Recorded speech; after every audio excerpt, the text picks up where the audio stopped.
করছি। তো আমি এখন চিন্তা করতেছি যে নদীর পাড়ে আসছি আর এত সুন্দর পানি, তো কেন না পা ভিজাবো। তো এখন আমি সাহস করে পাটা ভিজাই ফেলছি। তো ওই যে আমার ছেলে মানে নৌকা নিয়ে আসতেছে, আর এইদিকে আমি পানিতে পা ভিজায়া এনজয় করতেছি। অনেক ভালো লাগতেছিল পানিতে পা ভিজানোর পর, আর অনেক ফ্রেশ পানি। চলে এসেছে আমার মাঝি ছেলে চলে এসেছে। চলে আসো বাবা, চলে আসো, তোমার জন্য ওয়েট করতেছি আমরা। তো এই তো নৌকা চলে এসেছে আর আমরা একে একে নৌকার উপর উঠে যাচ্ছি। ভীষণ ভয়ও লাগছিল বাচ্চাদের নিয়ে নৌকায় ওঠা, আর আমি তো নৌকায় অনেক ভয় পাই, আমি সাঁতারও জানি না। দেন আমার এই ছেলেটা দেখেন কিভাবে নৌকাটা এপাশ থেকে এপাশ, এপাশ থেকে এপাশ করতেছে, কারণ নৌকাটা হচ্ছে ওইখানে আটকায় গেছিল। দেন সবাই মিলে নৌকা ঠেলা দিচ্ছিল আর আমি ভিডিও করছিলাম।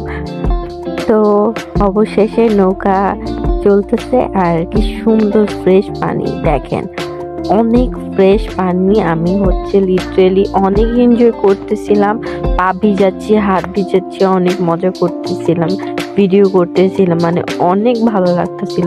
মানে একেবারে ফ্রেশ পানি, একেবারে পানি হচ্ছে মাটির ভিতরে কি কি আছে, সরি পানির ভিতরে কি কি আছে সব দেখা যাচ্ছে, একেবারে অনেক ফ্রেশ পানি। আমার অনেক ভালো লাগতেছিল পানিতে। তারপরে দেখি এই জায়গায় 3টা গরু আসতেছে। এই গরুকে দেখে তো আরো হাসি পাচ্ছিল, 3টা গরু একসাথে ওই লোকরা ছাইরা দিছে, ওর গরুগুলা একা একাই যাচ্ছে। মানে চারপাশটার ভিউটা অনেক ভালো লাগছে, আর আমি অনেক এনজয় করছি গ্রামে।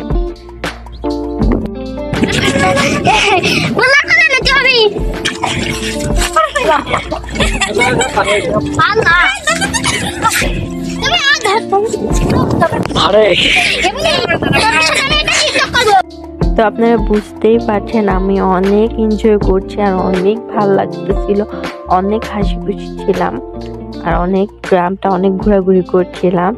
আর গরু ছাগল যাই পাচ্ছিলাম তাই আমি ভয় পাই, বাট তাও তাদের একটু টাচ করতাম। তো আমি এখন পুরো গ্রামটা আপনাদের ঘুরে দেখাবো। এখানে কিন্তু সরিষা ক্ষেত, তো সরিষা ক্ষেতে আমার মেয়ে ঢুকে গেছে ছবি তোলার জন্য। ওকে কিছু ছবি তুলে দিছি, দেন আমি কিছু ছবি তুলেছি, কিছু ভিডিও মেক করেছি। আজকের ভিডিওটা এই পর্যন্তই। ভালো লাগলে লাইক, কমেন্ট, সাবস্ক্রাইব করবেন আমার চ্যানেলটা এবং শেয়ার করবেন। আর আমার ভিডিওটা এতক্ষণ দেখার জন্য সবাইকে ধন্যবাদ। তো আজকে ভিডিওটা আমি এখানে স্টপ করছি। সবাই ভালো থাকবেন, সুস্থ থাকবেন, এবং সবাইকে আসসালামু আলাইকুম, আল্লাহ হাফেজ।